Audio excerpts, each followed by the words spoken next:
ಬಾಳೆಂದರೆ ಪ್ರಣಯಾನುಭಾವ ಕವಿತೆ ಆತ್ಮಾನುಸಂಧಾನ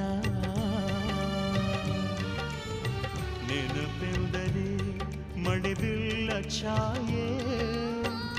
ನನ್ನೆದೆಯ ಬಾಂದಳದಿ ನನ್ನೆದೆಯ ಬಾಂದಳದಿ ಚಿತ್ತಾರ ಬರೆದವಳೆ ಸುತ್ತೇಳು ಲೋಕದಲ್ಲಿ ಮತ್ತೆಲ್ಲಿ ಸಿಗದವಳೆ ನನ್ನೊಳಗೆ ಹಾಡಾಗಿ ಹರಿದವಳೆ ನೂರು ಜನ್ಮಕ್ಕೂ ನೂರಾರು ಜನ್ಮಕ್ಕೂ ನೂರು ಜನ್ಮಕ್ಕೂ ನೂರಾರು ಜನ್ಮಕ್ಕೂ ಒಲವಾಧಾರೆಯೇ ಒಲಿದೊಲಿದು ಬಾರೆಯೇ ನನ್ನ ಆತ್ಮ ನನ್ನ ಪ್ರಾಣ ನೀನೆಂದು ನೂರು ಜನ್ಮಕ್ಕೂ